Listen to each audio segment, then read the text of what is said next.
Hello everyone, welcome to my Japanese progress video update series episode number 12. I'm sorry for last month, I thought it was number 12, but it was only number 11.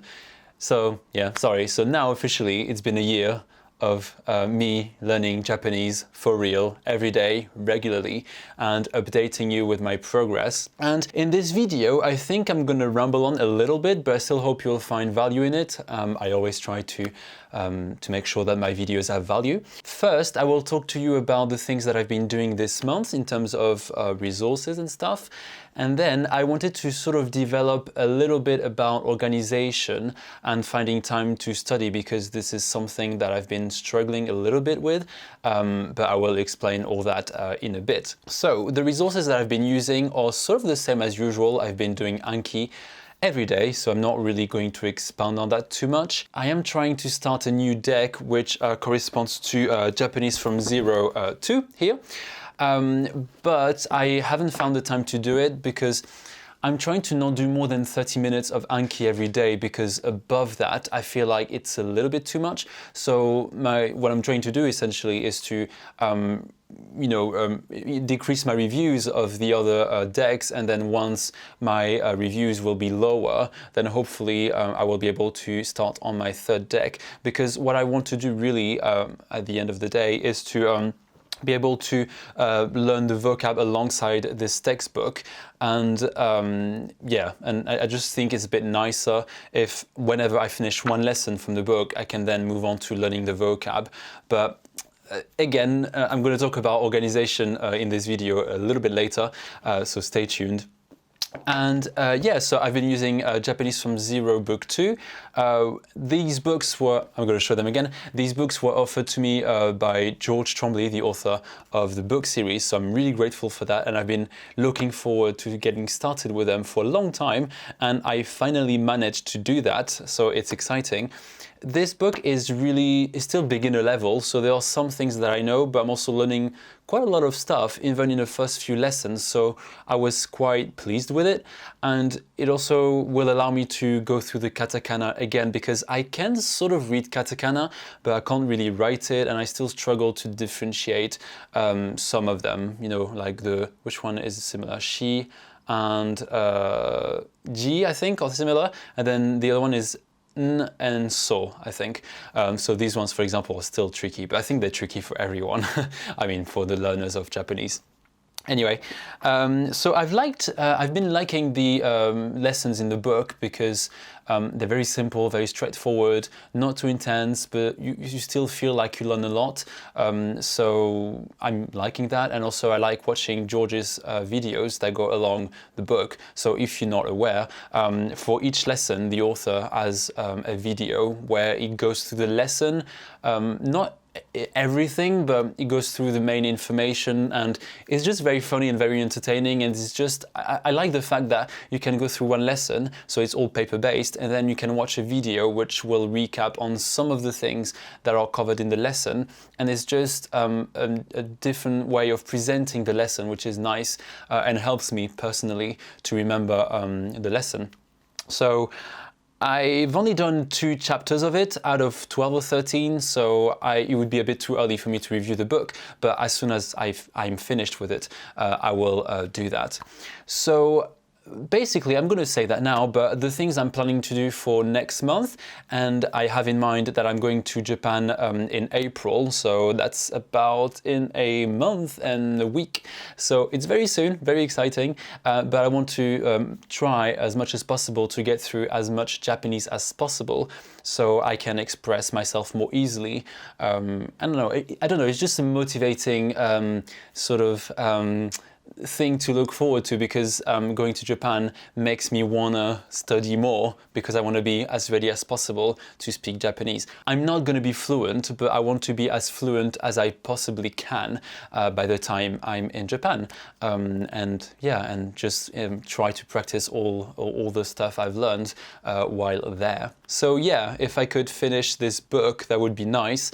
I originally wanted to finish the 5 books that I've got behind me here. I don't know if you can see them, but I don't think that's going to be possible. It's not realistic enough, but doing one entire textbook would be quite good, I think. And by the time I finish this textbook, considering that I already finished one a while ago, I think I will have a good foundation of beginner Japanese, hopefully, minus the kanji, because I can recognize the kanji. I can read some of them, actually. That's quite a nice progress that I've been making in Japanese, but obviously it's not enough. But that's the thing about Japanese. There's so many things you have to do to really sort of have a well-rounded knowledge and fluency in Japanese.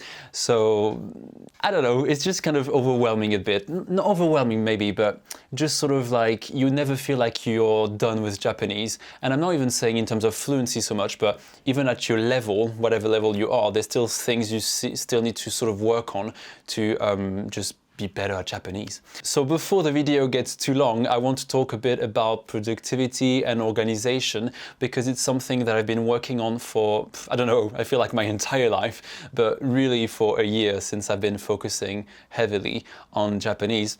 And it's not so much that I don't manage to study or find the time, it's just that I don't think I'm studying long enough. So my routine, roughly, is about half an hour at least of Japanese every day.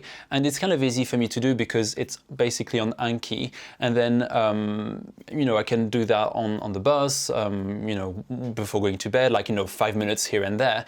But what I want to do is to do Anki, but also do other things on top of that. So that means that ideally, I would like to spend maybe an hour on Japanese every day. And basically what I'd like to do is to keep on doing Anki every day, which is what I've been doing so far, and also be able to work on my textbook a bit more regularly, because what's happened so far is that I do Anki no matter what, but then I don't have time to do more than that.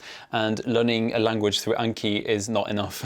You need to have more different things. You have to do more different things. And the main challenge I have in terms of finding time to do that is that for 2 days in the week, I work from the morning till night. So that means that on this day, I'm way too tired to do an hour of language learning. I still do my deck, so it's not so bad, but I just don't have time to do more than that. But on the other days, I don't really have an excuse, but still I've been sort of struggling to organize my time very well. And what I want to try to do for next month, and it's something that I've tried but hasn't worked super well, but I'm still willing to try and until it sort of works, because I think that's the best strategy. But I just need to sort of work on my motivation and my resilience.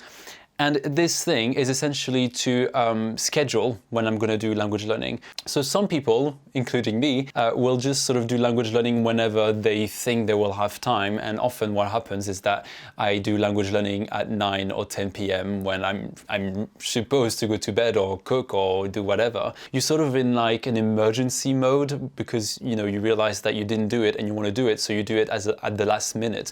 And I don't want to do that. I want to be able to do something in a more scheduled way, so it's a little bit less stressful and more organized, and I'm more in control of what I'm doing.